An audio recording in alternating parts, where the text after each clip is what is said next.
오늘 우리에게 주신 말씀은 마태복음 5장 6절의 말씀입니다.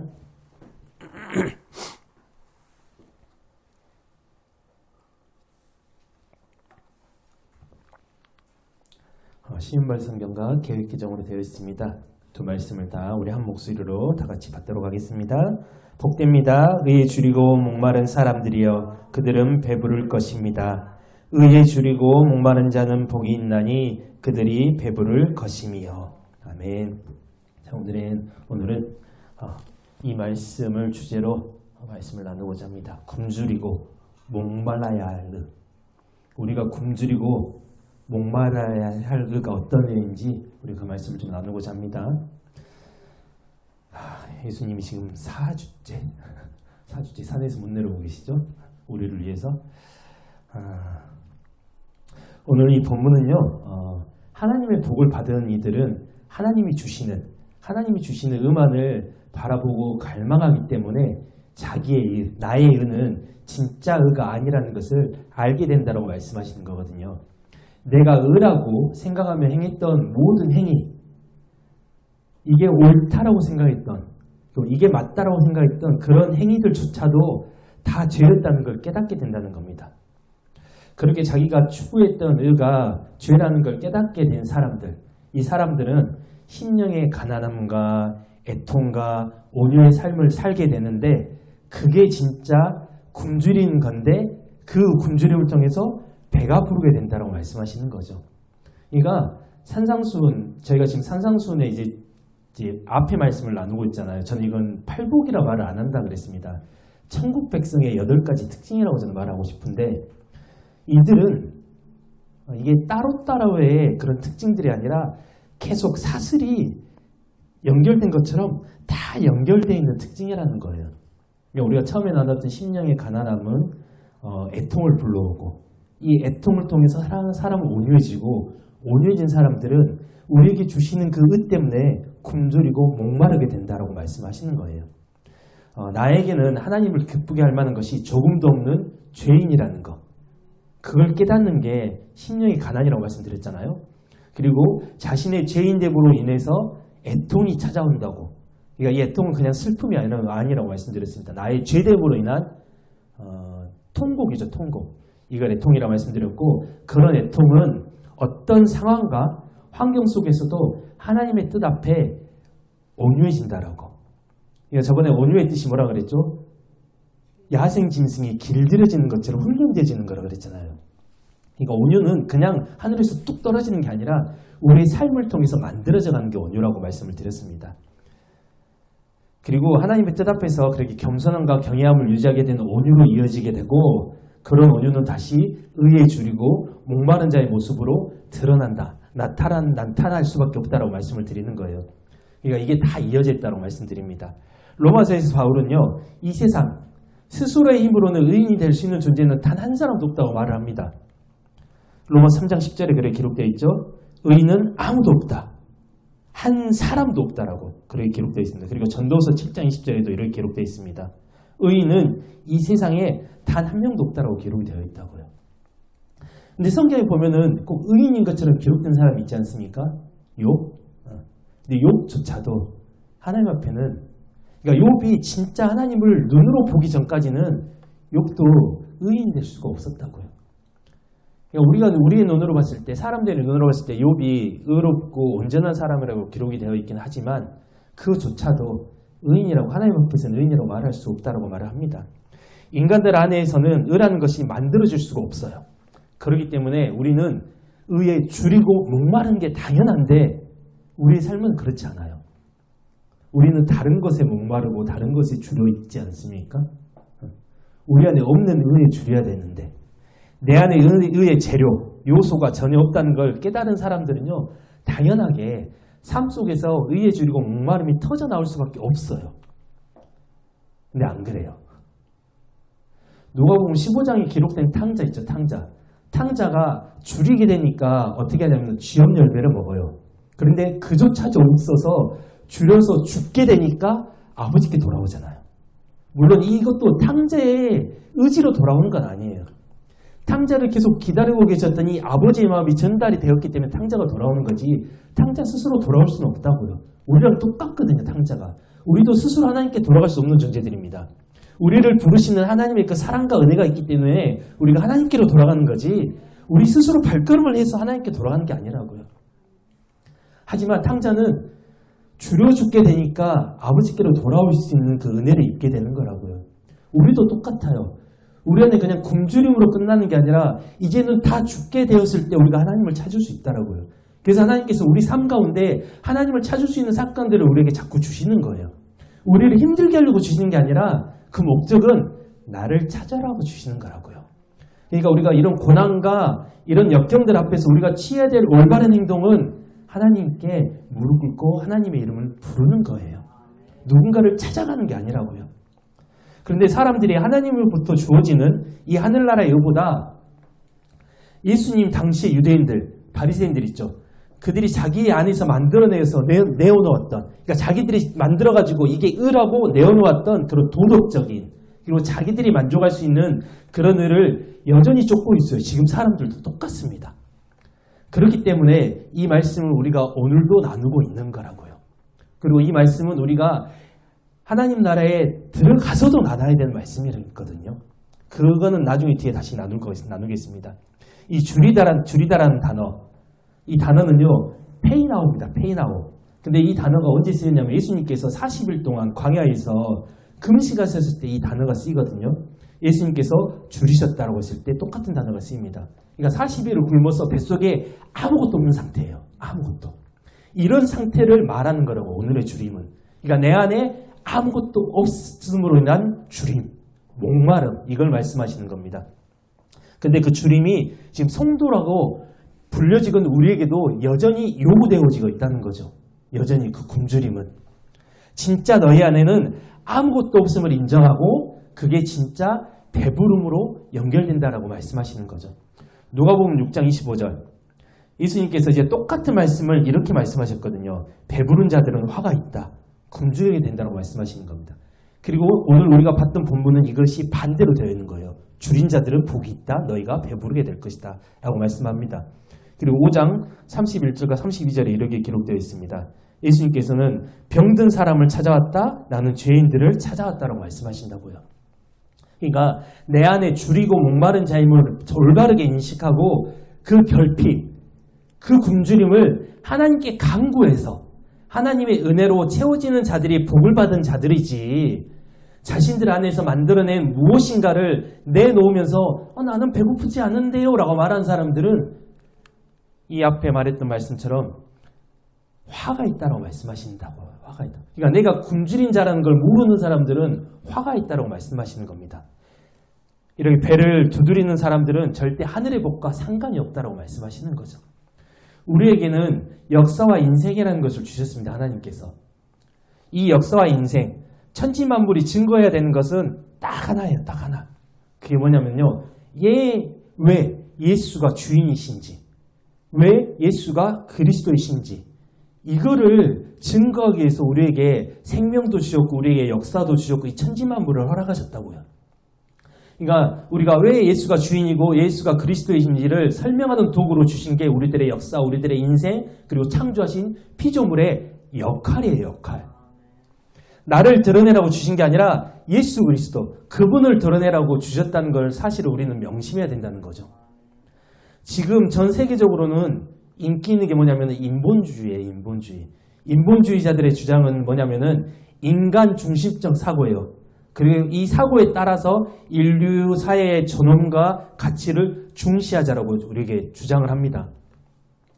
그리고 이들의 주장이 얼마나 성경과 반대되는 주장인지 그거를 모르고요. 이 주장이 교회 안까지 들어와 있어요. 정말 좋은 말로 들어와 있어요. 근데 이 땅에서 풍요, 기쁨을 축복이라는 단어로 바꿉니다. 이 땅 가운데서 풍요와 기쁨, 이걸 축복이라는 단어로 바꿔가지고 그런 것들에 대해서 감사하자라고 말을 한다고요. 물론 그것도 하나님께 주신 거기 때문에 감사를 해야 되는데 우리의 감사는 이 감사를 뛰어넘는 감사해야 되는데 우리 감사는 이 감사에 항상 막혀있는 감사. 이게 문제라는 거예요. 그러니까 저는 늘 말씀드립니다. 감사하지 말라는 게 아니라고요. 우리에게 주신 진정한 감사로 나아가야 된다는 거예요. 저희는. 이 감사에 막혀있지 말고. 히브리서 1장 10절에서 12절의 말씀입니다. 또 주여 태초에 주께서 땅에 기초를 두셨으며 하늘도 주의 손으로 지으신 바라. 그것들은 멸망할 것이다. 그러니까 이 땅의 기초, 태초에 만들어 놓으신 이 피조물, 모든 피조 세계들은 멸망한다고 말씀되어 기록되어 있습니다. 그렇지만 오직 주는 영존할 거라고 기록이 되어 있다고요. 하나님께 창조하신 하늘과 땅 아래에 있는 모든 것들은 다 멸망할 거라고 말씀하십니다. 그러니까 첫 창조 이후부터 모든 피조물들은 다 멸망을 향해서 가고 있어요. 근데 우리는 이 멸망할 것을 통해서 복을 받자라고 말을 하고 있다라고요. 이게 잘못됐다고 말씀하는 겁니다. 멸망할 것을 통해서 복을 받자. 말이 되게 모순적이지 않나요? 영존할 것을 통해서 복을 받아야 되지 않겠습니까, 우리는? 그럼 여기 말씀대로 우리는 영존할 자, 오직 주만 영존하시기 때문에 우리는 이 분을 통해서 받는 복만을 추구해야 되는 사람들이라고요. 태초에 주께서 창조하신 그것들은 멸망할 거라고 하시는데 멸망할 것들을 굳이 만드신 이유가 뭐냐?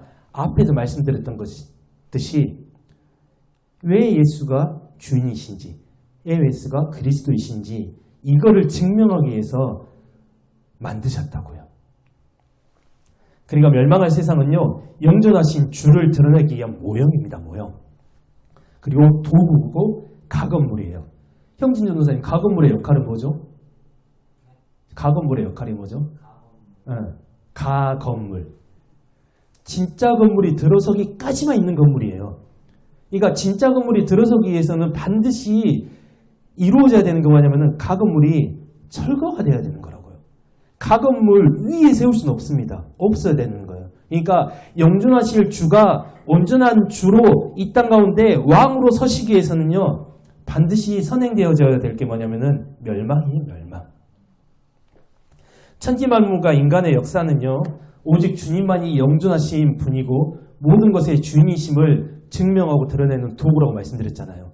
그리고 가건물은요, 말씀드렸듯이 본건물이 세워지기 전까지만, 딱 그 전까지만 역할을 하는 거예요. 그러니까 도구라고요, 도구. 지금 이 세상은요, 예수 그리스도의 영원한 나라가 세워지기 위해서 반드시 무너져야 되는, 반드시 멸망해야 되는 가건물이라는 사실. 그래서 우리가 이 땅 가운데 소망을 둘 수가 없다라고요. 없어질 것이기 때문에. 우리의 소망은 그래서 천국이라고 말하는 겁니다. 영원한 천국이기 때문에. 그러니까 우리는 언젠가는 철거가 되어질 이 가건물인 역사와 인생, 육체를 통해서 왜 우리는 예수로만 살아야 되는가? 왜 예수가 만물의 왕이신가? 예, 예수가 그리스도이신가? 예, 예수가 구세주이신가를 우리가 배워가는 과정이 지금 우리 육체의 존재 이유라는 거죠. 이 육체를 가지고 잘 먹고 잘 사는 게 목적이 아닙니다. 절대. 목적은 뭐냐? 존재는 뭐냐? 이 예수인가? 이거를 배워가는 과정이라는 거죠. 골로새서 1장 15절에 17절의 말씀입니다. 16절에 만물이 그분 안에서 그분으로 말미암아 창조되었다고 기록되어 있죠. 그리고 그 아들을 위해서 창조되었다고. 그러니까 만물이 그분 안에서 창조되는데 목적은 뭐예요? 그 아들을 위해서 창조됐습니다. 그리고 만물은 그분 안에서 존재가 된다고 기록이 되어 있어요. 이 구절은요, 첫 창조를 말하기도 하는데 새 창조까지도 연결이 되는 구조거든요. 그러니까 새 창조의 모든 만물은 그 만물보다 먼저 나신, 그러니까 우리 성경에서 이거를 맏아들이라고 말합니다. 모든 만물보다 먼저 나신 분을 맏아들. 그러니까 맏아들 대신 예수 그리스도에 의해서만, 그리고 예수 안에서만 존재다라고 말씀하고 있는 게 17절의 말씀이에요. 그리고 17절 후반부에는 여기 보면은 함께 유지되다라는 단어가 있죠. 유지하다. 이게 개역개정에서는 함께 섰느니라라고 표현이 되어 있습니다. 함께 섰느니라.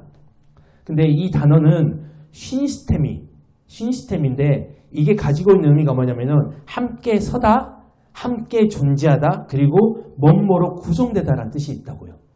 그러니까 이 단어가 가지고 있는 또 다른 의미는 뭐냐면요, 예수 안에서 존재한다, 예수 안에서 구성되어진다는 말이에요. 그러니까 우리는요, 예수 안에서만 존재하는 사람들, 그리고 우리는 예수로만 구성이 되어지는 사람들이라고요. 이 사람들이 성도고 하늘 백성이고 하늘의 시민권자라고 말을 하는 거거든요. 그러니까 우리 안에 예수로 구성이 되어지지 않는 사람들은 예수 그리스도와 아무런 상관이 없는 사람들이에요. 그러니까 예수로 구성되어진다는 것은 예수 밖에 있는 다른 거는 존재가 아니라는 거라고요. 그러니까 예수로만 존재가 가능하다. 이걸 명심하고 오늘 말씀을 들으셔야 된다고요. 그러니까 만물은 하나님의 생명이신 예수 그리스도를 갈망하는 존재로 살아가야 된다는 겁니다. 예수 그리스도를 갈망하는 존재. 왜? 예수가 없으면 존재가 아니기 때문에. 예수가 없으면 죽은 자이기 때문에. 예수가 없으면 시체이기 때문에 그런 거예요. 우리에게서 예수 그리스도가 사라지면요, 우리는요, 네페시가 돼요, 네페시. 창세기 1장이 기록된 네페시. 네페시가 뭐라고 했냐면은 그냥 숨을 쉬는 짐승. 근데 하나님께서 그 숨을 쉬는 짐승에게 하나님의 호흡, 하나님의 생기를 불어넣으시니까 우리가 하이 네페시가 됐다고 말씀드렸잖아요.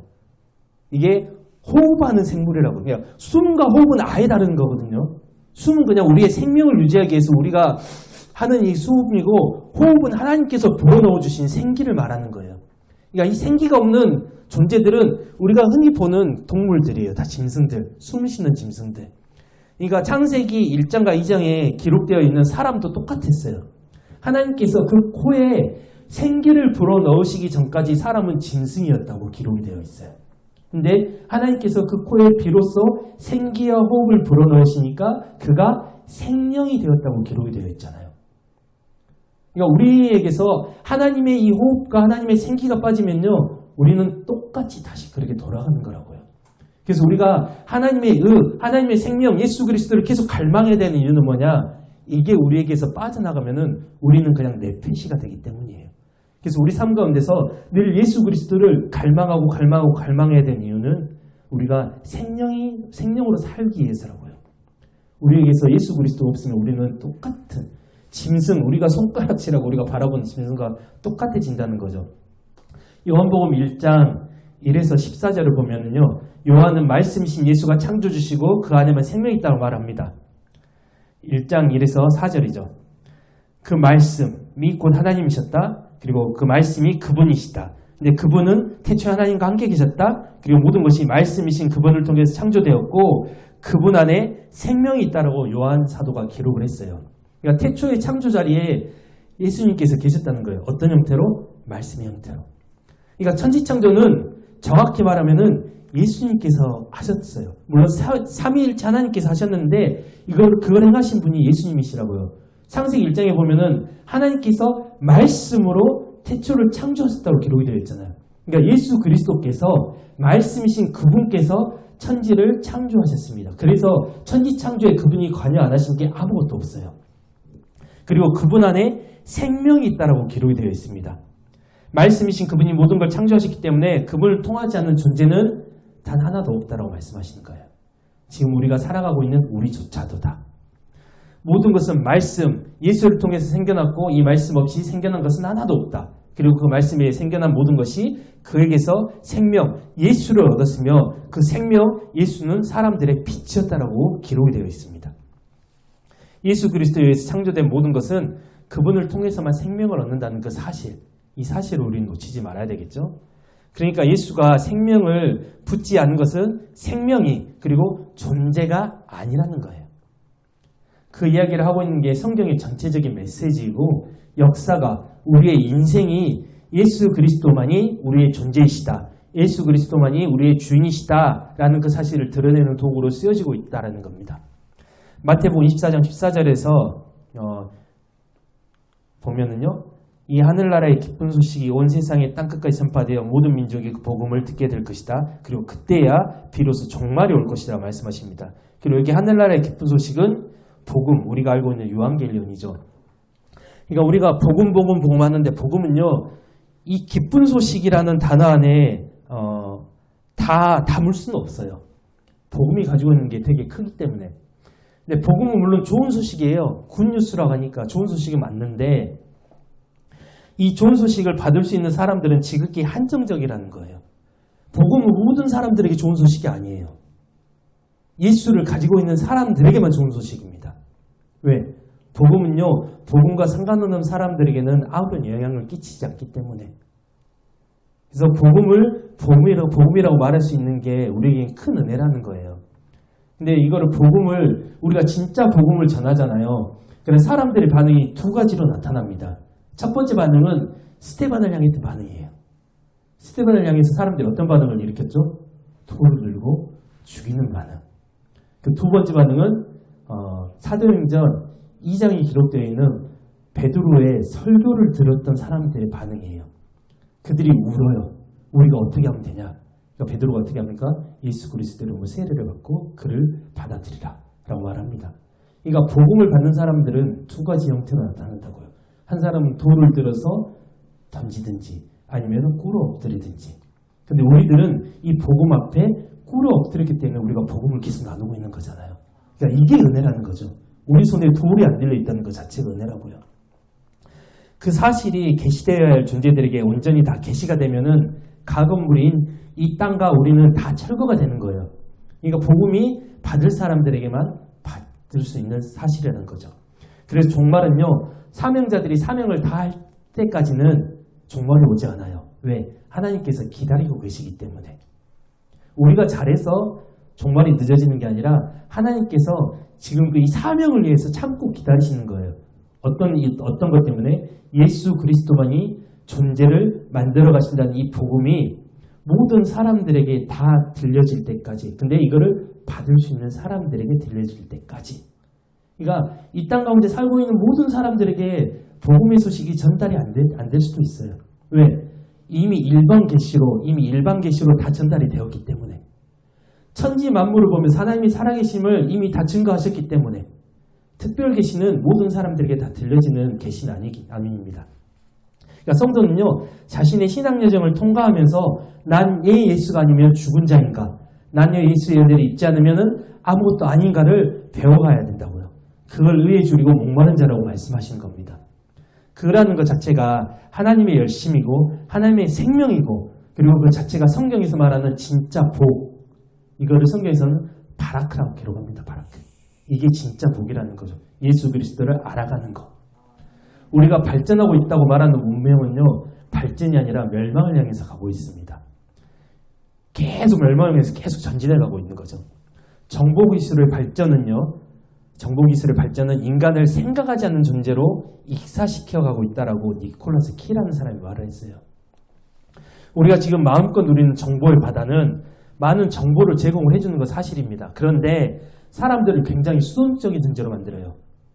어떤 존재로 만들죠? 저도 똑같거든요. 집에서 누워서 핸드폰 하는 존재로 만들었어요. 우리를. 정말 지극히 수동적인 존재로 만들었습니다. 뭔가를 찾는 존재가 아니라 찾아진 정보를 그냥 습득하는 존재로 만들어버렸다는 거예요. 우리 내비게이션이 나오기 전까지 여행 어떻게 다니셨어요? 저도 제 친구랑, 제가 군대를 제대하고 제 친구랑 2박 3일로 여행을 갔는데 둘이 운전을 번갈아 가면서 하는데 조수석에 앉아있는 사람의 역할은 뭐냐면 지도책이 있죠. 지도책을 계속 넘겨가면서 길을 찾아야 돼요.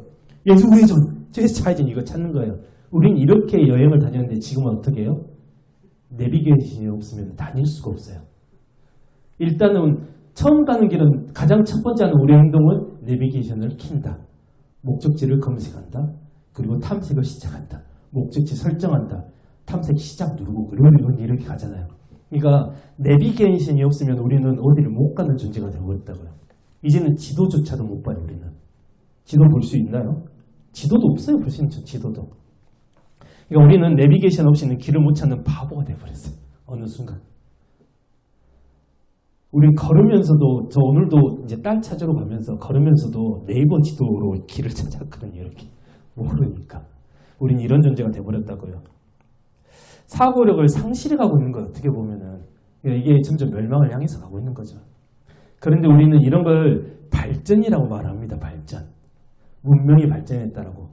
그런데 이게 발전을 가정한 멸망인데 이게 다 하나님의 계획이라고 하네요. 이사야서 40장 5절에서 8절. 그때 그 일로 주께서 영광스럽게 오실 것이니 모든 사람들이 다 함께 그 광경을 보게 될 것이다. 이것은 주께서 친히 약속하신 말씀이다. 친히 약속하신 말씀이래요. 이때 한 목소리가 내게 들린다. 너는 크게 외쳐라. 내가 물었다. 내가 무엇이라고 외쳐야 합니까? 그 목소리가 대답했다. 모든 사람은 풀이다. 모든 사람은 꽃이다 라고 말씀합니다. 그리고 주께서 입김을 한번 부시면 그 즉시로 풀은, 그러니까 모든 사람은 시들고 모든 사람은 떨어진다. 진실로 그렇다. 이 백성은 풀에 불과하다. 풀은 시들고 꽃은 떨어지지만 우리 하나님의 말씀은 영원토록 굳게 서 있다라고 기록되어 있어요. 그러니까 우리는 이게 풀과 꽃이라고 하니까는 눈에 보이는 풀과 꽃으로 생각하는데 아니에요. 하나님께서 말씀하시죠. 모든 사람이라고, 모든 사람. 근데 하나님의 입김, 그러니까 창세기에서는 사람을 살리셨던 이 입김이 지금은 또 보니까 어떻게 해요? 죽이는 입김이 된다고요. 왜? 멸망을 시켜야지 그리스도의 나라가 오기 때문이에요. 그러니까 우리가 미워서가 아니라 그리스도의 나라를 이 땅 가운데 세우시기 위해서 하나님께서 다시 입김을 부시는 때가 오는데 그때가 멸망의 때다라고 말씀하시는 거라고요. 그러니까 5절에 보면은 여호와의 영광과 육체가 대조가 되어서 기록되어 있습니다. 그리고 6절부터는 육체를 입고 존재하는 이유가 기록되어 있다고요. 6절 이후부터는 그 이유가 뭐예요? 그리스도의 나라가 서야 된다는 거예요. 그러니까 하나님이 인간의 육체를 풀 꽃에 비유를 하시는데 꽃과 같은 인간의 육체에 여호와의 기운, 입김, 이 입김이 부니까 덮이니까 풀과 꽃 같은 육체가 말라가고 시들어가죠. 이 시간이 지나서가 아니라 하나님이 이 육체 그리고 역사에 여호와의 기운을 덮어서 시들게 만들어 결국 멸망시키신다는 겁니다. 그런데 그 이유가 8절에 기록되어 있죠. 여호와의 말씀이 영원히 서기 위해서. 영원히. 우리 하나님의 말씀이 영원히 굳게 서기 위해서 바로 이게 우리 육체와 역사가 존재하는 이유라는 거예요.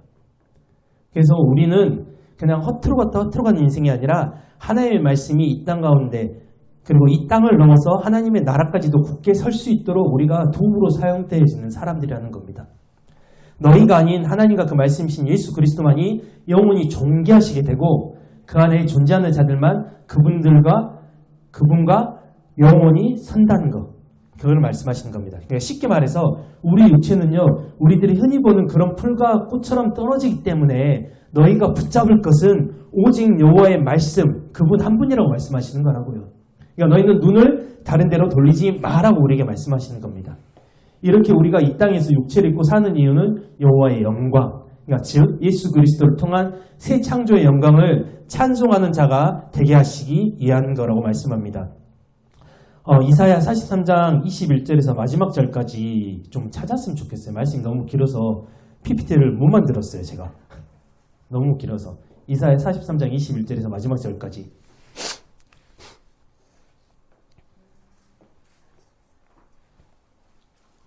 거기에 우리의 창조의 목적이 기록되어진 구절이 있습니다. 우리를 만드신 목적. 혹시 뭐라고 기록되어 있습니까? 하나님을 찬양하는 것이라고 기록되어 있죠. 이게 우리의 창조의 목적이거든요. 말씀을 읽을 시간을 드릴게요. 30초만.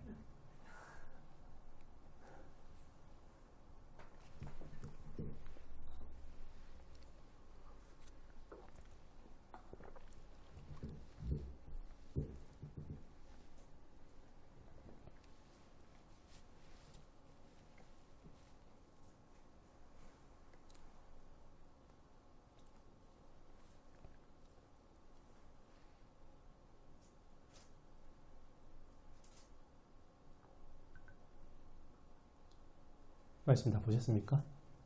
네. 우리의 창조 목적은 하나님을 찬양하는 거라고 기록이 되어 있어요.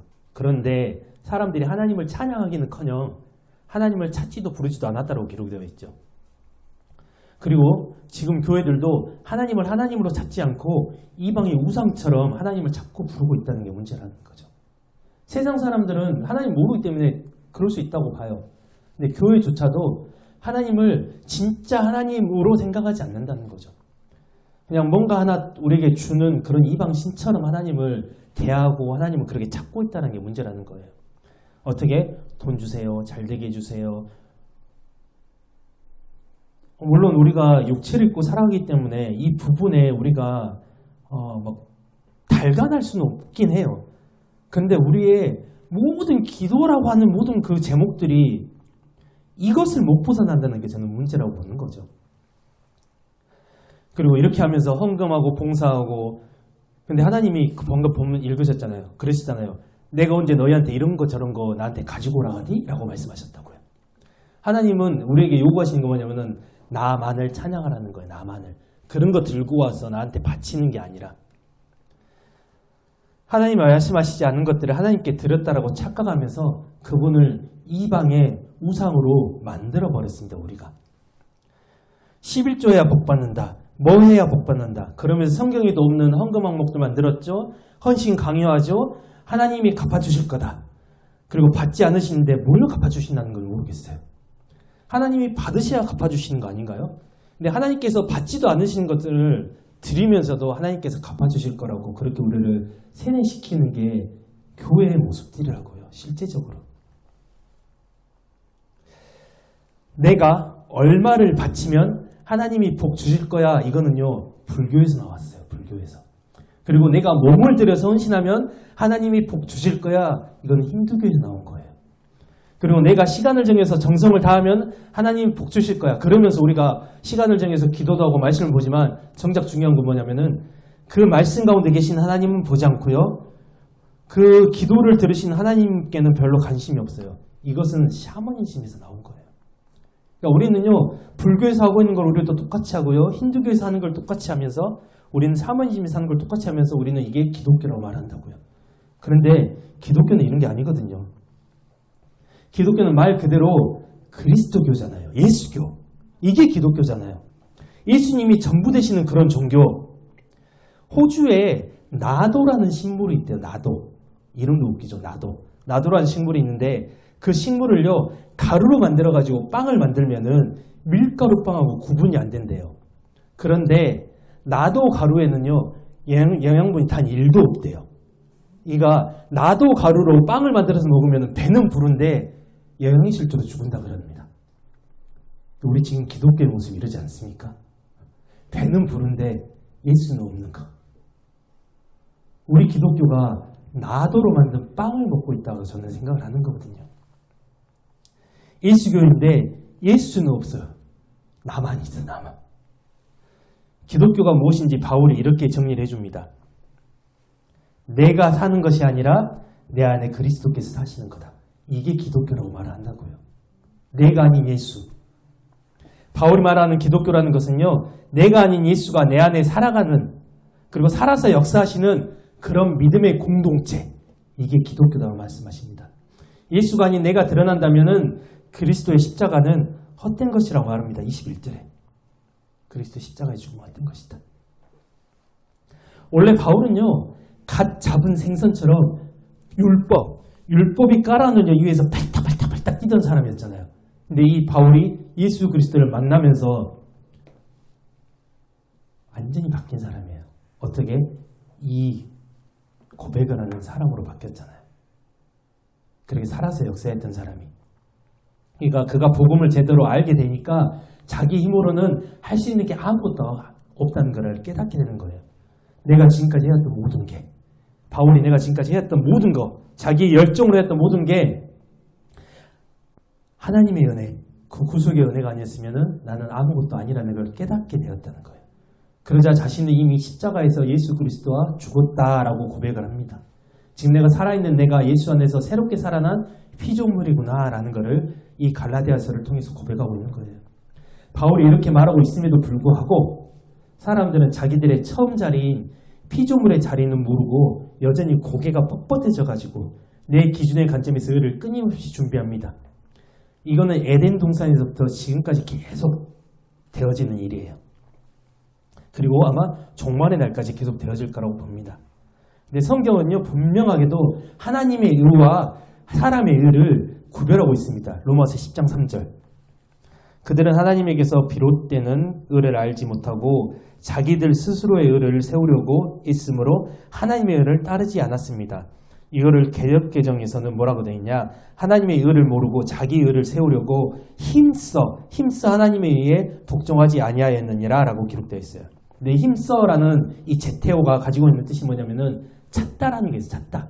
그러니까 방법을 찾아가면서. 그러니까 이게 무슨 말이냐면요. 사람들이 도덕이나 윤리의 개념으로 말씀을 해석해서 그 기준으로 생산해내는 모든 의는 하나님의 의를 어떻게 하는 거라고요? 하나님을 따르지 않는 거라고 말합니다. 개혁개정이 힘쓰라고 단어 이제 말했던 거는 하나님의 의를 따르지 않기 위해서 방법까지 찾아가면서 하나님의 의를 따라가지 않고 나의 의를 주장한다라고 말을 하는 거예요. 근데 바울은 그런 자기의 의, 여기서 나온 나의 의를 율법의 의라고도 말합니다. 빌립보 3장 4절에 6절.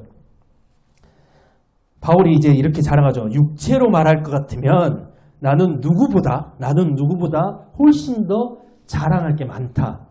하지만 나는 이제 그러지 않는다고 말하면서 뭐라 하죠? 율법의 의로 따지자면 이게 나의 의, 내가 내세운 이 의가 율법이라고 말하면서 자기는 아무런 흠잡을 데가 없다고 말한다고요.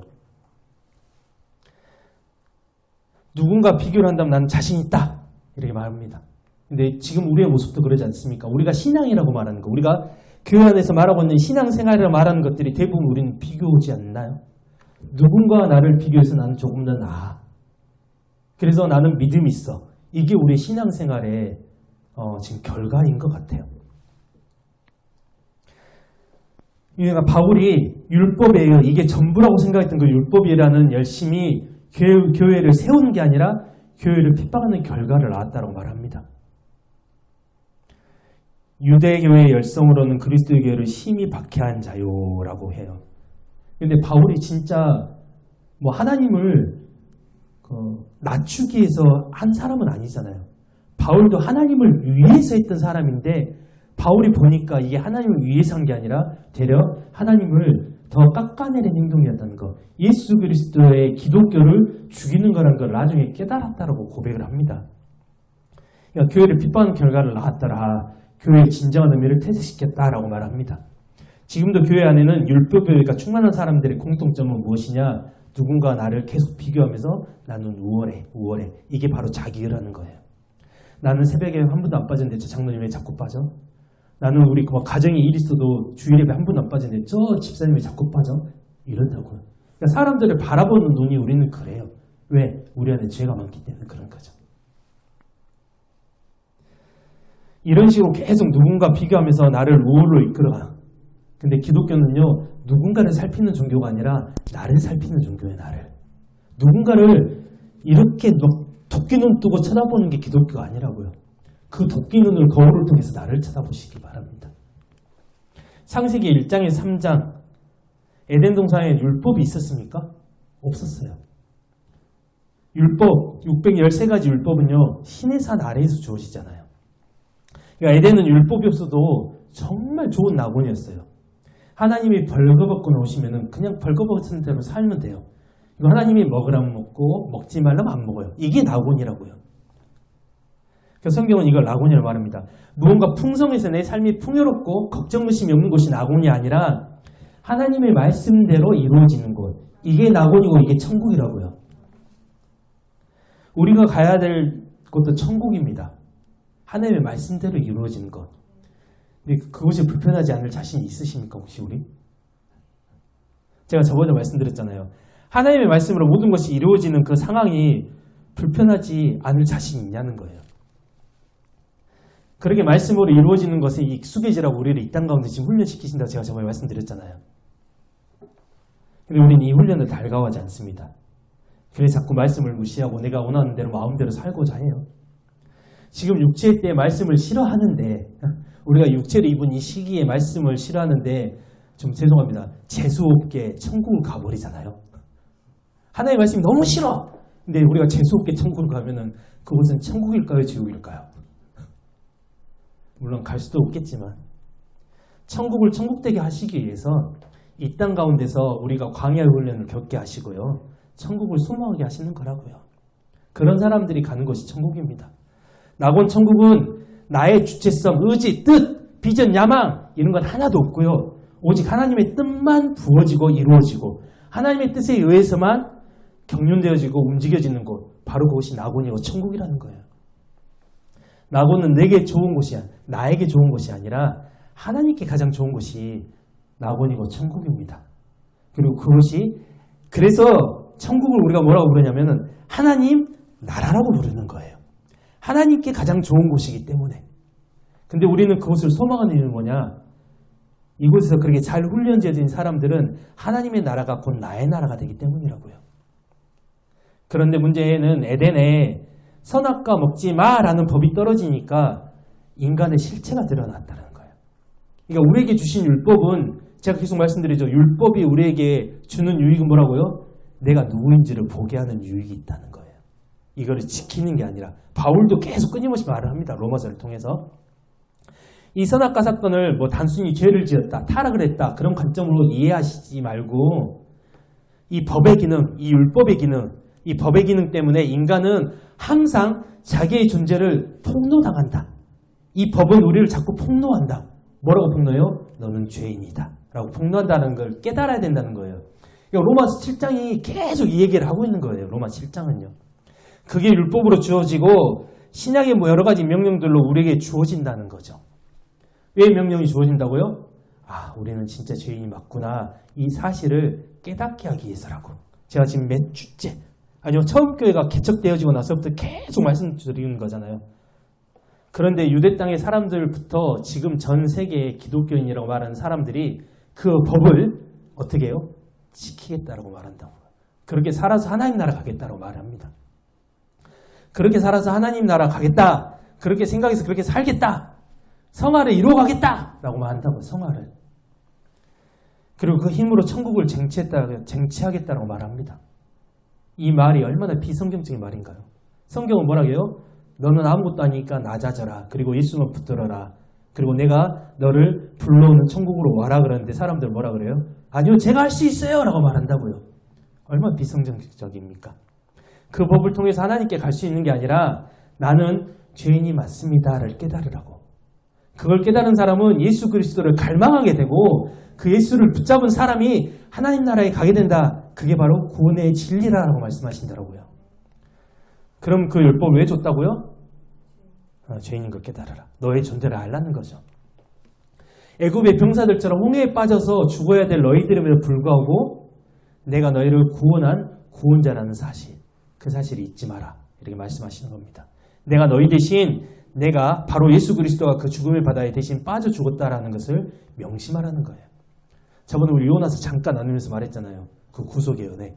예수 그리스도께서 3일 동안 그 무적행, 그 어둠 속에서 죽었다가 살아나신 그 은혜를 저희가 나눴잖아요. 그 과정이 광야입니다.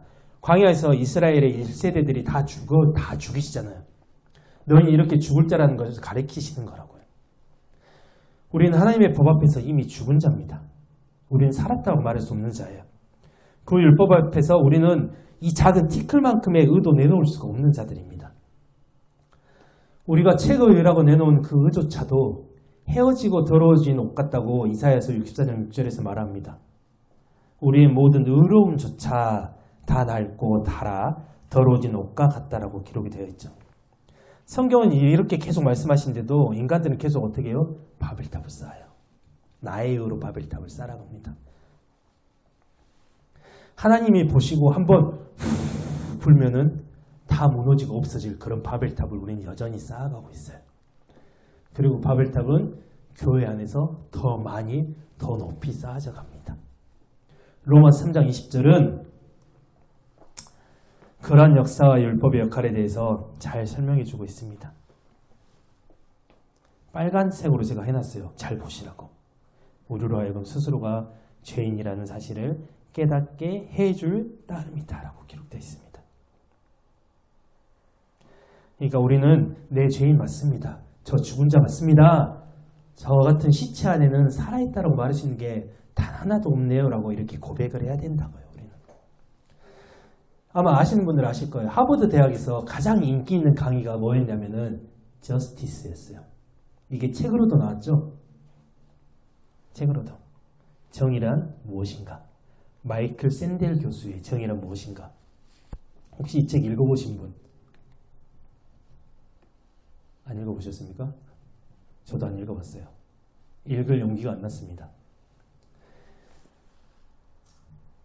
이게 굉장히 어려운 책이래요. 그 영상도 있는데 영상도 보기가 너무 힘들대요. 근데 이렇게 읽기 힘든 이 책이 단시간 내에 한국에서 몇 권 팔린지 아세요? 200만 권 이상 팔렸대요. 200만 권 이상.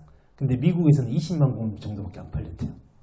그러니까 한국 사람들이 이 정의에 대해서 관심이 되게 많다는 거예요. 그러니까 이 책의 내용이 뭔지 모르고 제목이 정의란 무엇인가 그러니까 책을 샀다고요. 근데 이 책을 진짜 읽은 사람은 몇 명이나 될까 저는 생각하거든요. 읽을 수가 없는 책, 일반인들은 볼 수가 없대요. 이 책의 내용이 뭐냐면요. 정의가 무엇이라고 결론을 내준 게 아니라 이 마이클 샌델 교수가 하버드에서 강의를 할 때 학생들에게 이 논제를 제시를 해요. 그럼 학생들과 같이 계속 토론을 합니다. 이 토론한 내용을 적은 거예요. 근데 마지막에 결론이 없이 끝나요, 책이. 그러니까 제목은 정의란 무엇인가, 근데 느낌표로 끝나버렸다고, 책이. 그러니까 마이클 샌델 교수도 정의가 뭔지 모른다고요. 이렇게 똑똑한 사람도 정의가 무엇인지 모릅니다. 그러니까 이렇게 똑똑한 사람도 정의가 뭔지 모르는데 우리들은 어떻게 알겠냐고요. 성경에서 말하는 체데크와 미시파트, 하나님의 공평과정이 있죠. 우리가 이걸 알 수 있을 것 같아요? 우리는 죽는 순간까지도 모릅니다. 절대 알 수가 없어요. 인간은 하나님의 의를 전적으로 그냥 의존하는 사람이지 이걸 알아가는 사람이 아니라는 거라고요. 죽는 날까지 우리가 하나님의 의를 계속 갈급한 마음으로 하나님께 구하는 사람이라고요. 우리는 죽을 때까지 하나님의 공평, 정의, 하나님의 공의를 알 수 없는 사람이라고요. 에레미야 23장 5절에 보면요, 하나님의 정의, 하나님의 정의는 그가 행하실 것이라고 기록이 되어 있어요. 그가 누구죠? 예수 그리스도. 이 부분은 뒤에 다시 다룰 건데, 의에 줄이고 목마른 자가 복되다는 것은요, 의를 소유한 자가 복되다는 게 아니라 의를 갈망하는 자가 복되다는 말입니다. 그러니까 의롭기 때문에 복된 게 아니라 의를 계속 갈망함으로 사모함으로 복되다는 거예요. 그러니까 끝까지 우리 안에는 의가 없을 수도 있어요. 그냥 하나님께서 부어주시는 칭의는 있을지 모르겠다고요. 하지만 우리 안에서 나오는 의는 우리는 죽을 때까지 없는 사람들이랍니다. 그리고 그 의는 하나님의 의, 바로 예수 그리스도를 말씀하신다고요. 하나님께서 말씀하신 의는 예수 그리스도. 그러니까 우리는 하나님 앞에 서는 날까지 하나님의 의 되시는 예수 그리스도를 계속 갈망하는 그런 복된 삶을 살아라라고 우리에게 말씀하시는 거라고요. 너희가 의로 뭉쳐져서 복되는 게 아니라 우리가 죽는 날까지 끊임없이 우리의 의 되시는 예수 그리스도를 갈망하기 때문에 너희는 복된 사람이야 라고 예수님께서 오늘 말씀하시는 거라고요. 그리고 그게 바로 바라크라는 겁니다. 예수 그리스도를 갈망하라고 적혀있는 책이 성경이에요. 성경. 인간의 아무것도 아닌 자에게 베푸시는 하나님의 전적인 그 은혜, 그걸 기억하라고 주신 책이 성경입니다. 근데 우리는 이 성경을 인간이 행해야 될 의에 대한 교훈, 그리고 지켜서 복받는 방법에 담긴 책 정도로 저급하게 해석을 하는 그런 이들은 하나님의 저주를 받을 거라고 하나님께서 말씀하십니다. 이건 예수님께서 말씀하신 거예요. 마태복음 15장 7에서 9절입니다. 이렇게 너희가 무엇인지, 너희 존재가 무엇인지를 깨달으라고 주신 말씀을 뭐라 그래요? 사람의 계명으로 교훈을 삼아서 가르치니 나를 헛되이 경배한도다 라고 말씀하신다고요. 이사야 때로부터 지금까지 하나님이 하신 말씀입니다. 그러니까 예부터 지금까지 하나님의 말씀을 교훈으로, 사람의 계명으로 적용해서 가르치고 그렇게 살고자 노력하고 있다는 겁니다. 누가? 교회 안에 거짓 선지자들이. 근데 이제는요, 그 교훈이라는 것도 가르치는 게 귀찮고 힘들었는지 AI에게 설교를 맡기는 양심의 가책을 받지 않는 사람들이 늘어나고 있대요. 이게 제 인스타에 뜬 건데 보면 제목이 뭐냐면 설교.ai예요. 설교.ai. 맨 위에 보면 그죠? 설교.ai. 미쳤습니다. 설교서로 신세계입니다. 근데 보세요. 벌써 1438명의 사역자가 이미 경험을 했대요. 그러니까 이렇게 사람의 교훈으로 가르치는 것도 이제는 귀찮은 거예요. 그래서 AI한테 설교문을 줍니다. 이 본문을 주면서 나 이런 용도로 설교가 필요한데 만들어줄래? 그러면 쫑쫑쫑쫑 만들어준다는 거죠. 저도 목사님들의 책의 내용을 가지고 와요. 저도. 그리고 어느 목사님의 설교를 많이 표방을 해요. 저도. 그런데 저는 그래도 최소한 양심이 이만큼 남아가지고요. 그래도 어떻게든 살아있는 설교, 살리는 설교를 하기 위해서 저는 진짜 애를 쓰거든요. 일주일 동안. 근데 사람들이 이제는 양심에 화인을 맞아버려가지고 이렇게 한다고 합니다. 예수의 의를 갈구하라고 말씀을 줬더니 전부 그거를 교훈 삼아서 예수를 본받으러 가르칩니다. 본받겠다의 본. 이 본자를 씁니다. 근본 본자. 이 본자는요, 본받는다의 본은요, 본질이 같을 때만 사용할 수 있어요. 뿌리가 같을 때. 우리와 예수 그리스도와 뿌리가 같습니까? 우리가 예수 그리스도 뿌리가 같아요? 우리는 예수 그리스도라는 뿌리를 가진 나무에 접붙임 받은 사람들이지 우리는 뿌리가 같은 사람들이 아니라 그러니까 우리는 예수 그리스도 죽을 때까지 본받을 수 없어요. 뿌리가 달라서. 의의 집합체신 그분과 죄의 집합체인 우리가 어떻게 같아요? 아예 다르죠. 예수를 어떻게 본받을 건데요? 방법이 있습니까? 없잖아요. 그러니까 나는 예수님의 의가 필요한 자입니다 라는 걸 배우는 거라고요. 우리는 끊임없이. 예수를 본받는 게 아니에요. 예수를 본받자는 건요. 신율주의, 신율법주의라고 말합니다. 은혜로 언약에 들어가지만 행위로 그 언약에 머물러야 된다는 거. 그러니까 이거는 신인 협력이에요. 신과 사람이 협력을 해서 구원을 이루어간다는 거. 다른 종교에도 있는 겁니다. 이 신율주의는요. 구원의 여정을 걷는 주체가 우리예요. 우리. 하나님의 은혜로 구원이 시작되지만 우리의 행위와 노력으로 그 구원을 유지해야 된다. 우리는 하나님이 구원의 여정을 걷게 하셨기 때문에 걷는 거지 내가 걷고 싶어서 걸을 수 있는 사람들 아니잖아요. 그리고 내가 걷는 것도 내 힘으로 걷는 게 아니라 우리의 중보자 되신 예수께서 우리가 같이 걸어가 주시기 때문에 우리가 걷는 거라고요. 그리고 우리 앞에서 그분이 먼저 걸어가시면서 발자국을 내주신 발자국을 따라서 걷는 사람들이라고요. 우리는 발자국을 낼 수 없는 사람들이에요. 이 사실을 인정해야 된다는 거죠. 하나님의 말씀이 복음답게 전해지는 곳에서는요. 어떻게 사는 게 옳은 것인가 라는 파송과 결단이 생기는 게 아니라고요. 그 기특한 생각을 주장하는 게 아까 말했던 정의란 무엇인가 그 책이에요. 저스티스. 어떻게 사는 게 옳은 것인가. 근데 그 사람도 결론을 못 냈다고 말씀드렸잖아요. 우리는 말씀을 읽고 듣고 보면서 그래 결심했어. 옛날에 그 이의제죠. 이의제. 그래 결심했어. 이렇게 하라는 게 아니라고요. 이렇게 결론을 내리는 게 아니라 그렇구나. 예수님이 아니시라면 나는 나라고 말할 수조차 없구나 라는 걸 깨달으라고요. 나는 하나님의 은혜가 없이는 죽은 자구나. 이런 올바른 인식이 터져 나와야 된다는 겁니다. 그래서 성경은 하나님의 말씀을 불이요 우리를 부수는 망치 방망이라고 말씀하십니다. 말씀은요. 우리를 태워버리고 때려 부수는 무서운 불이자 망치입니다. 무서운 불이자 망치. 이거 영상 찾느라고 완전 오래 걸렸어요. 부수는 망치.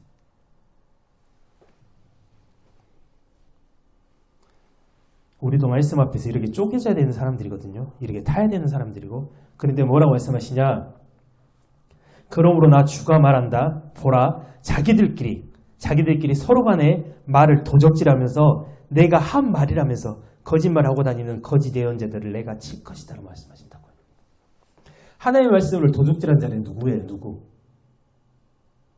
우리가 말하는 목사라는 사람들이라고요. 하나님의 말씀을 불과 방망이로 던지지 않아요. 그리고 위로와 격려의 말로 던지면서 그래 잘하고 있어 잘 될 거야 이런 말씀이라고 말하기도 좀 묘한 그런 말들이 계속 나오고 있다니까요. 근데 가슴 아픈 게 거기는 사람들이 너무 많아요. 저도 제가 이렇게 오전에 교회를 돌아다녔는데 진짜 생명의 말씀, 복된 말씀, 그리고 우리를 깨부시고 우리를 불태우는 말씀이 떨어지는 곳에 있는 사람들이 없더라고요. 진짜. 그 가정밖에 없어요. 그런데 제가 목사, 정말 죄송하지만 제가 목사라고 부르지 않는 그분이 이 강대상이라 말하는 이곳에서 막 창 부르고 민요 부르고 트로트 부르면서 그게 몇 명 모인지 아세요? 5만 명 모여요. 5만 명. 이게 전 너무 마음이 아팠어요. 근데 하나님께서 뭐라고 하세요? 그들을 내가 칠 것이라고 말씀하신다고요. 근데 하나님이 벌하신다고 하는데 그 거짓 선생들에게 그렇게 배운 사람들도 함께 벌을 받습니다. 문제는. 선생을 잘 만나야 되거든요. 진짜. 그 사람이 지옥으로 가면서 이 새끼줄로 다 까가지고 데리고 가버린다고요. 그들에게서 하나님의 말씀을 도둑질하는 그들에게서 배울 수 있는 건 도둑질밖에 없어요. 그래서 도둑들은 하나님께서 다 벌하실 거라 말씀하십니다. 예전에 드라마였습니다. 쩐의 전쟁이라는 드라마 혹시 기억나세요? 쩐의 전쟁? 박신양이 나왔던 드라마예요. 근데 여기에 어떤 장면이 나오냐면요. 박신양의 아버지가 사채를 써가지고 빚이 너무 많아지니까 자살을 해버려요. 근데 박신양의 어머니가 병원에 있는데 돈이 없어서 어머니도 돌아가세요. 그러니까 박신양이 열이 이빠이 받아가지고 어디를 가냐면은 자기 어머니가 시주를 많이 했던 절을 찾아가가지고 그 절에 가면은 이 동전을 던지면서 소원을 비는 그 셈이 있어요. 망치, 오한발을 들고 가서 그 탑을 다 깨버려요. 그러면서 그 돈을 다 챙겨가지고 나옵니다. 그런데 이제 이 일로 이제 파출소를 이제 가는 거예요. 이제 갔는데 이제 그 절의 주지가 와가지고 이제 이렇게 말을 하는 거예요. 대자 대비, 지금은 힘드시겠지만 대자 대비하신 부처님께서 다 도와주실 겁니다라고 이렇게 위로의 말을 건네니까 박신이 뭐라고 하냐면요. 가서 당신 부처한테 말해. 우리 엄마가 낸 돈, 시주했던 돈 다 돌려내놓으라고 이렇게 말을 해요. 이 두 사람의 대화에 뭐가 들어있는지 아시겠어요? 그 주지는 네가 할 만큼 하면은 도와줄 거다라는 게 깔려있고요. 박신양은 내 본전이라도 건져야 되겠다는 게 깔려있다고요. 세상의 종교는 다 이래요. 근데 제가 앞에서 말했던 이 도둑질하는 거짓 선지자들이 똑같은 일을 하고 있다고요. 당신이 헌금 많이 하면 하늘나라에 쌓입니다. 당신이 교회를 위해서 헌신 봉사하면 하늘나라에 쌓입니다. 이렇게 다 이런 하나의 말씀을 도둑질하는 말을 하고 있다고요. 근데 거기에 아멘! 하는 사람들이 너무 많다는 게 문제예요. 제가 지금 웃으면서 말하지만 저는 가슴이 찢어질 것 같아요. 그걸 보면서. 그래서 마지막 때에는요. 인간적인 정에 끌려서 교회를 다니면 안 됩니다. 살아야 되잖아요. 우리는. 우리 살려고 말씀 듣잖아요. 그 거짓 선생들이 벌 받을 때 같이 가면 될까요? 안 되잖아요. 교회는 정에 끌려서 다니는 곳이 아니라 말씀을 쫓아서 가야 되는 곳입니다. 그렇게 마지막 때인 지금 하나님께서는 기존 거짓 선생이 교회에서 사랑하는 영혼들을 빼내셔가지고 생명의 말씀 있는 곳으로 계속 옮기고 계신다고요. 저번에 말했듯이 그래서 자꾸 이렇게 거짓 목사들을 계속 들추고 계십니다. 하나님께서. 그런데 그렇게 들추고 계신데도 정신 못 차리고 그 거짓 선생들의 바짓가랑이로 붙잡고 있는 사람들이 아직도 많아요. 하나님께서 키질하실 때 어떻게 될까요? 그 사람들은 다 이 바람에 다 날아가 버린다고요. 이 키 안으로 떨어지질 않아요. 바람이 불면 바람이 다 날아가 버리는 사람들이 된다고요. 어떤 말씀이 교회에서 전해져야 될지 선포돼야 될지 바울은 이렇게 말합니다. 경책하고 경계하며 고나라고 말합니다. 여기에 보면은 경책이라 쓰인 엘렌코는요. 드러내다, 폭로하다. 경계하며에 쓰인 에피티마오는요. 비난하다, 꾸짖다. 그리고 고나라의 파라칼레오는요. 훈계하다예요. 좋은 말이 하나도 없어요. 그러니까 쉽게 말하면 다 찍어내라는 거예요. 말씀으로. 너희 안에 있는 모든 죄성들을 다 찍어내라고 말하는 거라고요. 그러니까 교회 안에서 해야 되는 말씀은요. 그 안에 있는 죄를 찍어내는 말씀들이라고요. 잘하고 있어. 잘하고 있어. 이렇게 보듬어 주는 말씀이 아니라는 거예요. 이 디모데에서는요. 바울이 죽기 전에 쓴 말씀이잖아요. 죽음을 바로 눈앞에 두고 쓴 말씀이라고요. 죽음을 바로 눈앞에 두고 있었던 바울이 디모데한테 이렇게 간절하게 말합니다. 뭐라고요? 너는 돌아가서 그들에게 있는 모든 죄를 말씀으로 찍어내라고 말씀하신다고요. 하나님께서 오늘 우리에게도 말씀하십니다. 마지막 때에 교회들아 내가 너에게 준 말씀으로 너희 안에 있는 죄를 다 찍어내라고 말씀하신다고요.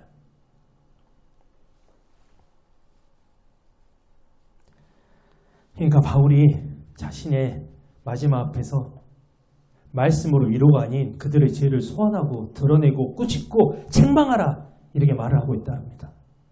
삶의 마지막을 앞둔 바울은요 13년 동안 전도를 다니면서 깨닫게 된 게 있어요. 아, 격려 위로는 사람이 변하지 않는구나. 그런데 사람이 바뀌는 게 하나님의 말씀을 진짜 만난 사람들은 바뀐다는 걸 바울이 봤다고요. 그래서 바울이 서신서에 기록한 그 이름들이 다 말씀의 경책을 받아서 변화된 사람들이 기록되어 있습니다. 베베, 브리스게라, 아굴라, 에베네돈, 마리아. 제가 여기 이름을 한 30개 적어놨는데 다 말을 할 수가 없어요. 그러니까 저를 포함한 우리는요. 설교를 들으면서 내 속에 자리 잡은 죄가 들쑤시고 있구나. 죄가 드러나고 있구나. 그런 느낌을 받지 못한다면 저도 잘못하고 있는 거고 듣고 계신 여러분들도 잘못 듣고 있는 거라고요. 그런데 말씀을 도둑질한 자들이 하나의 말씀을 가지고 인간의 자존감, 주체성, 가치성을 높여주면서 그래 괜찮아? 잘하고 있어? 잘 될 거야? 당신 너무 좋아? 이렇게 말하고 있다고. 왜? 하나님은 사랑이시라니까. 물론 하나님 사랑 맞아요. 근데 하나님의 사랑은요, 공의가 바탕이 된 사랑이라고요. 하나님의 공의는 벌 받을 사람은 벌 받고 복 받을 사람은 복 받는 게 공의예요. 모든 사람들이 다 복을 받는 게 공의가 아니라고요. 하나님은 채찍으로 때릴 사람들은 채찍으로 때리시고 안을 사람들은 안으시는 거. 이게 하나님의 공평과 정의라고요. 근데 이 공평과 정의의 바탕이 되는 사랑의 하나님이시라고요. 무턱대고 사랑으로 덮어주신 하나님이 아니시라는 겁니다. 에레미야 6장 10에서 11절. 여기에 경고라고 쓰여진 말이 있죠. 경고. 주여 이제 와서 주에게 누구에게 말을 전하면 누구에게 경고한단 말입니까? 그들은 주님의 말씀을 욕으로 여기고 조금도 달가워하지 않습니다. 여기 경고라고 쓰인 이게 개역개정에는 경책으로 되어 있거든요. 똑같이. 근데 이건 히브리어로 우드예요. 우드. 그러니까 이거는 반복하다. 반복해서 엄숙히 경고하다는 뜻을 가지고 있습니다. 그래서 제가 매 설교마다 우리 죄에 대해서 계속 반복하고 있는 거예요. 제가 에레미야에서 그런 게 아니라고요. 우린 이렇게 해야 이렇게 해야지 겨우 살아가는 사람들이라고요. 제가 저번 주에 그러게 했는데 우리 또 한 주 살다 보면 또 말씀이 계속 희미해지잖아요. 그럼 전 여러분들이 어쩔 수 없이 계속 반복을 해야 돼요. 여러분 죄인이에요. 나도 죄인이에요. 우리도 죄인이에요. 이렇게 계속 반복해야 되는 거라고요. 저는. 주님의 분노의 말씀을 경책으로 받아들여서 예수 그리스도의 십자가를 인식한 자리로 가야 되는데 그냥 야단만 친다고 생각해요. 아, 왜 야단 쳐? 나 잘하고 있는데 이렇게 한다고요. 아, 듣기 싫어. 그래서 교회들이 이런 말씀을 안 해요. 왜? 사람들이 듣기 싫어하니까. 듣기 싫으면 어떻게 돼요? 떠나가니까. 듣기 싫은 사람들이 떠나가야 되는 게 맞지 않습니까? 주님의 교회라면. 들어야 될 사람들이 남아야 되고 듣기 싫은 사람들이 떠나가는 게 교회 맞잖아요. 그게 진짜 교회라면. 하나님이 우리에게 요구하시는 의와 그러니까 최대감 20파트 공평과 정의는요. 예수의 죽음으로 십자가로만 만들어집니다. 십자가로만. 우린 절대 못 만들어요. 마태복음 3장 11절에서 15절. 제가 오늘 설교문을 쓰면서도 오늘 설교문 되게 길다. 그래서 제가 말이 되게 빨라요. 오늘.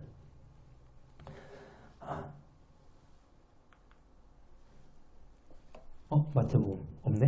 마태복음 3장 11절에 15절. 여기에 이제 세례의 장면이 나오죠. 세례의 장면. 요한의 세례는 회개의 세례입니다. 그렇죠? 회개의 세례. 나는 죄인이 맞습니다. 라는 이 회개의 세례. 그래서 주님의 도움이 필요합니다. 라고 고백하는 회개의 세례. 근데 예수님께서 그 세례를 받으신 이유가 있어요. 예수님이 우리 죄인들과 연합하시기 위해서 요한의 세례를 먼저 받으시는 거예요. 근데 요한의 세례는요. 무엇을 보여주는 거냐면요. 그러니까 예수님께서 받으셨던 요한의 세례는 우리는 절대 감당할 수 없는 우리는 절대 예수님처럼 감당할 수 없는 예수님이 받으셔야 되는 그 세례를 보여주는 예표예요. 예표. 근데 그 세례가 뭐냐면 바로 십자가의 세례입니다. 그러니까 우리는 십자가의 세례를 받을 수 없는 사람들이라고요. 죽음을 통해서만 성취된 세례이기 때문에 요한은 그가 세례를 베푸실 것이라고 말합니다. 그러죠? 나보다 뒤에 오신 이가 불로써 세례를 베푸실 거라는데 성경에서는 예수님께 세례를 베푸신 장면이 나오지 않아요. 일부러 성경은 함구합니다. 왜? 예수님의 그 세례는요, 우리가 감당할 수 없는 불의 세례고 십자가의 세례이기 때문에 그래요. 예수님의 세례를 받을 수 있는 사람들은 어느 누구도 없습니다. 예수님이 죽어야 할 죄인의 자리까지 내려가서 죄인 된 우리가 연합하심으로 십자가에서 세례받아 죽으시고 다시 부활하심으로 모든 의가 완성되었다고요. 그래서 우리는 그 의를 구하는 사람들입니다. 완성된 의. 예수님이 이루신 완전한 의에 우리가 의라고 말하는 그 어떤 것도 뚫고 들어갈 구멍이 없어요. 틈이 없다라고요. 그가 예수님의 공로, 은혜로 공짜로 전가되는 거지 우리가 그걸 어떻게 닮아갈 수 있고 그를 우리가 쟁취할 수가 있는 사람들일까요? 본받고 싶다고 해서 본받을 수 없는 그런 일. 우리가 누군가의 죄를 대신 지고 죽었다 살아날 수 있는 게 가능합니까? 불가능하잖아요. 예수님이 자신의 일을 전가해 주셨기 때문에 우리가 의인이 되는 거지 거기다가 뭘 보태야지 우리가 의인이 되는 게 아니라는 거예요. 요한복음 12장 24절 하늘의 밀이 떨어져 죽지 않으면 그냥 밀로 남고 씨로 남지만 그게 땅에 떨어져 죽으면은 많은 열매를 맺게 된다라고 말을 합니다. 이게 씨 뿌리는 자의 비유랑 같은 비유거든요.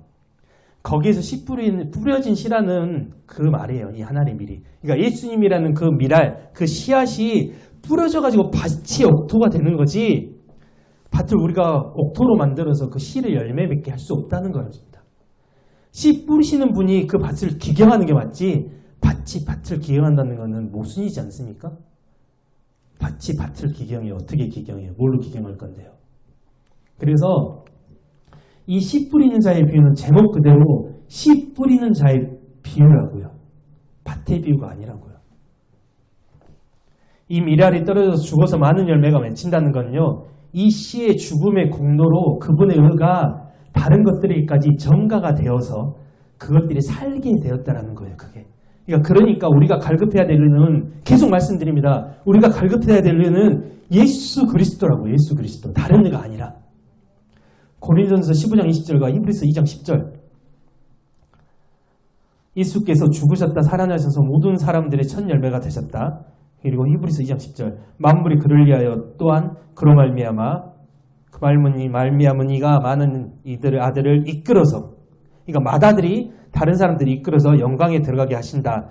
그리고 이게 우리말로, 쉬운 말로는 만물을 창조하셨을 뿐만 아니라 또한 만물을 보존하시는 하나님께서는 자신에게 속한 많은 자녀들을 영광에 이르게, 그러니까 앞에 있던 이끌다는 말과 똑같은 말이에요. 하늘의 밀알이 땅에 떨어져 죽음으로 말미암아 여러 열매들이 맺혀요.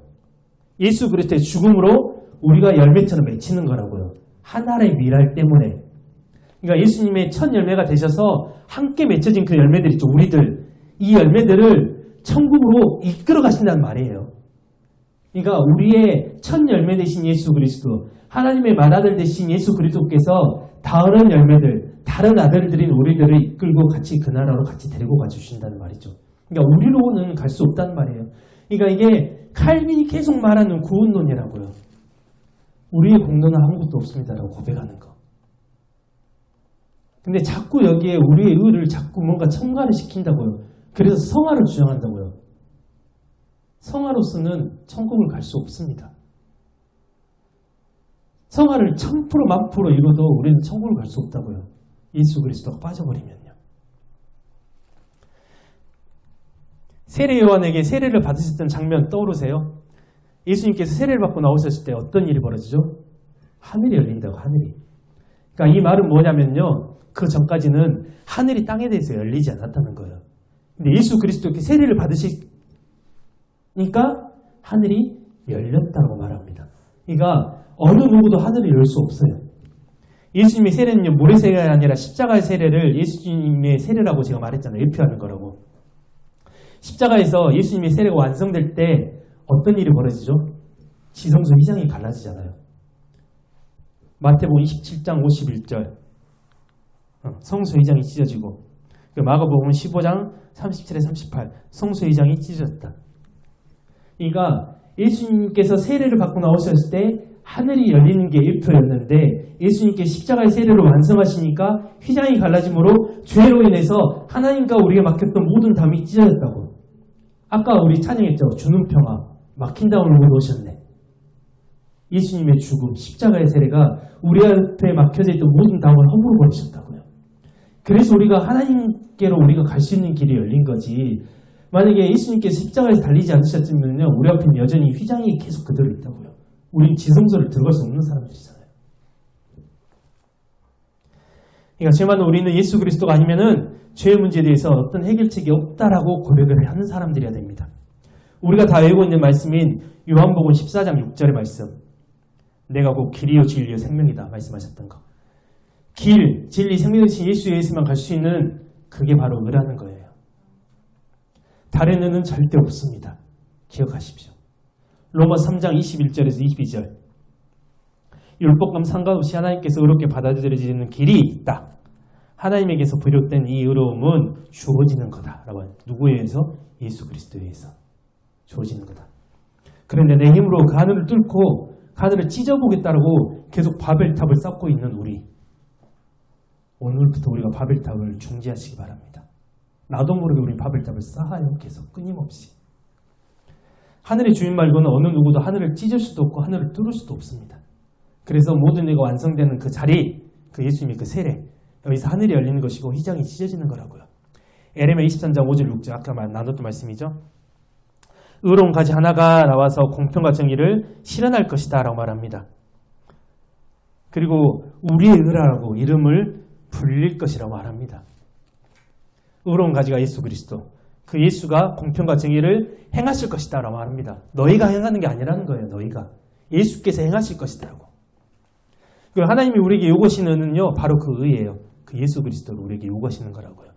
그런데 그분만 만들어낼 수 있는 그를 우리가 내어놓겠다고 하는 게 얼마나 교만인지 깨달아야 됩니다. 우리는 절대 할 수 없는 거라고요. 그래서 에레미야 2장 22절에는요 하나님께서 이렇게 말씀하시죠. 너희 더러워라고 말씀. 더러워. 너희가 아무리 해도 더러워라고 말씀하신다고. 그리고 보면 여기에 여전이란 단어가 있죠. 여전히. 그러니까 너희는 처음부터 끝까지란 말이에요. 그러니까 우리가 일순간 더러운 게 아니라 너희는 태어나면서부터 죽을 때까지 계속 더러운 사람이라는 거죠. 근데 하나님께서 우리를 더럽다라고 말씀 안 하신 이유가 뭐예요? 예수 그리스도 때문이에요. 제가 저번에도 법궤 말씀드렸죠. 법궤를 통해서 죄가 사라지는 게 아니라 법궤를 예수 그리스도의 피가 덮기 때문에 하나님께서 그냥 너희 죄 없음이라고 말씀해 주시는 거라고요. 죄가 사라지는 게 아니라 죄가 덮였기 때문에. 그러니까 우리는 지금 깨끗해진 사람들이 아니라 우리는 여전히 더러운 사람들인데도 불구하고 우리가 예수 그리스도를 붙잡으니까 우리가 예수 그리스도 함께 살아가니까 하나님께서 그냥 그래 인정해 줄게 라고 말을 하는 거라고요. 요한복음 14장의 세족식이 의미하는 것도 그거예요. 단순한 섬김을 말씀하시는 게 아니에요. 예수 그리스도께 죄인들이 함께 나와서 죄사함 씻음을 받아야 된다고 말씀하시는 거라고요. 단순한 섬김의 말씀 아닙니다. 그러니까 하나님이 우리에게 요구하시는 예수 없이는 안 된다는 말이에요. 예수와 함께 하나님께 가는 게 기독교. 예수 믿는 기독교인들이 내놓을 수 있는 예수 그리스도밖에 없다는 거예요. 우린 예수의 의리고 예수의 줄이고 목마름으로 그런 갈급함으로 나아가야 됩니다. 예수 그리스도께 나아올 때 우리는 비로소 그분에 의해 줄이고 목말라 있는 사람들이 될 거예요. 왜? 예수를 알아야 목마르고 줄일 거 아니에요. 예수를 모르는 사람들은 목마르고 줄일 수도 없다고요. 그리고 지금은 우리가 그분을 더 알기 때문에 그 줄임과 목마름은 더 커질 겁니다. 이게 정상이에요. 주석가 렌스키가 이런 말을 했더라고요.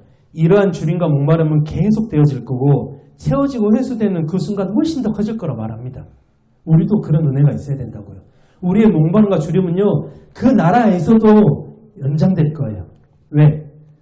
그 나라에서는 우리가 예수님을 더 잘 알 수 있기 때문에 우리 눈에 수건이 벗겨지고 우리 눈앞에 있던 모든 것들이 벗겨지기 때문에 우리가 예수 그리스도를 더 잘 알 수 있다고요. 그러면 그분을 알면 알수록 우리는 그분에 대한 굶주림과 목마름이 더 심해지는 사람들이 된다고요. 그래서 우리는 예수 그리스도를 떠날 수가 없어요. 왜? 떠나면은 목말라 죽으니까. 우리가 떠나면 굶주려 죽으니까. 그래서 우리는 그 나라 가서까지도 우리의 목마름과 굶주림은 계속되어지는데 이거는 우리를 고통스럽게 하는 게 아니라고요. 우리를 행복하게 하는 굶주림과 목마름이 될 겁니다. 우리가 예수 그분을 알면 알수록 그분의 목마름은 그분에 대한 갈급함이 더 커집니다. 우리 삶 가운데 예수 그리스도를 향한 줄임과 목마름이 끊이지 않기를 축복합니다. 그리고 이 줄이고 목마름으로 인해서 예수를 내 안에 가득 채우게 되는 배부름의 은혜가 있기를 축복합니다. 원래 실은 제가 이 배부름에 대해서도 나눠야 되거든요. 원래는. 그럼 1시간을 더 해야 되겠다. 그래서 오늘은 우리가 바라봐야 될 의가 무엇인지만 나눴어요. 예수 그리스도. 잊지 않으시길 바라요. 의에 줄이고 목마른 자, 우리가 목말라야 하고 줄일 의는요. 예수 그리스도밖에 없어요. 그리고 그분이 우리를 베풀게 하신다는 사실을 설명하기 위해서 제가 거의 1시간 가까이를 계속 말한 거예요. 그래서 우리가 제발 다른 것에 목말라지 마시고 다른 것에 눈 돌리지 마시고 예수 그리스도를 바라보므로 그렇게 예수로 채워진 자들이었으면 좋겠어요. 그리고 끊임없이 죽을 때까지 죽어서도 예수만을 목말라도 우리에게 원합니다. 기도하시겠습니다.